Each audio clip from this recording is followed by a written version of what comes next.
Today we're going to talk about mastering what many people view as a really simple exercise, the push-up, the same push-up that you probably first learned in gym class.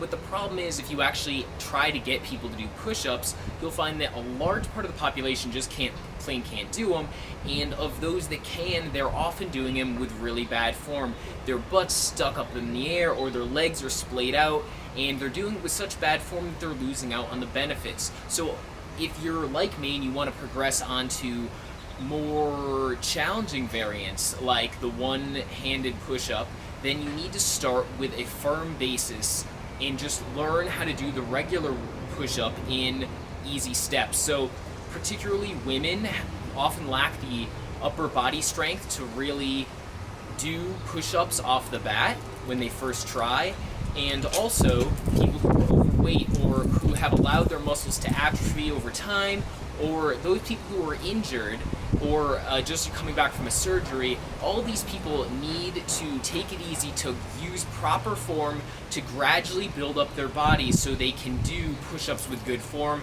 So that is our focus today. We're going to talk about 4 variants of the push-up. The fourth one is the push-up you probably know, and then we're going to talk about 3 variants that can get you there with great form, that will build your strength, that will help you be a fitter, healthier individual, and if you want, to lead up to those harder variants. First, we're going to talk about the 2 major mistakes that people make when doing push-ups. The first is splaying their legs out. When you splay your legs out, you remove the need to stabilize your torso as you're doing push-ups, so don't do it. During all these variants, your feet should either be touching or within a ½ inch of each other. The next big mistake is putting your butt into the air. This happens when the waist is too weak to lock your entire body into a solid line. You end up seeing people do these really bizarre push-up down dog hybrids that look very strange.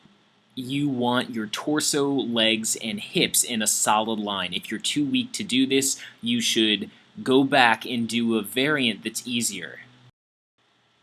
The first of our 4 variants, and the easiest, is the wall push-up. They're ideal for anyone who's coming back from an injury or a surgery, or who otherwise is just not strong enough or worried about their ability to do the harder variants. So you're going to start off by putting your feet together and keeping your entire body in a solid line, and you're just going to gradually just go 1 second down, pause for ½ a second, and then 1 second up. Don't use any momentum. That's going to take away from this move.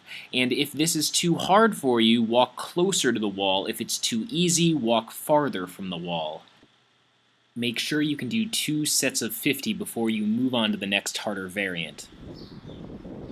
The second progression are knee push-ups. You're going to go onto your knees and cross your ankles behind you, and you're going to place your hands directly under your shoulders, or if you find it slightly more comfortable, you can move them around slightly lower, slightly higher, but generally under your shoulders, and you're just going to lock your body into a straight line and continue to do these push-ups.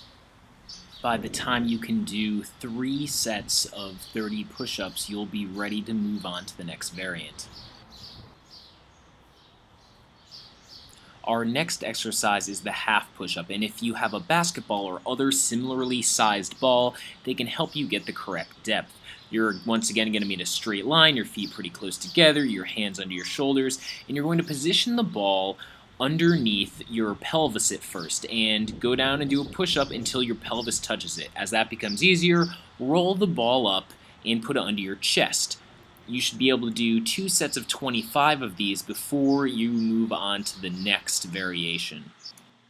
The full push-up should be within your grasp by the time you can do 2 sets of 25 half push-ups.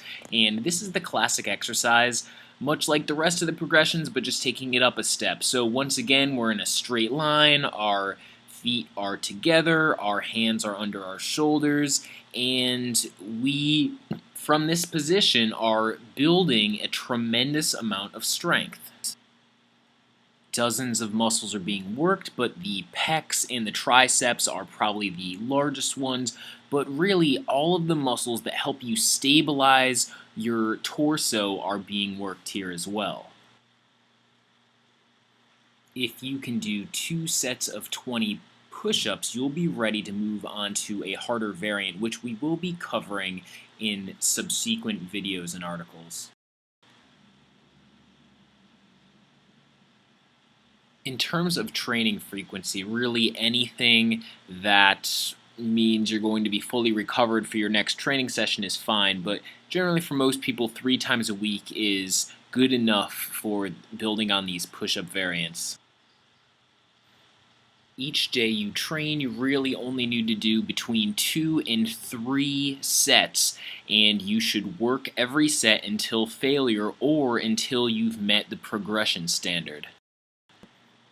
If you found this tutorial to be useful, then please like and share and subscribe to this channel. And if you want to see these progressions on my website, check out masteringbodyweightexercise.com, which I'm linking to here.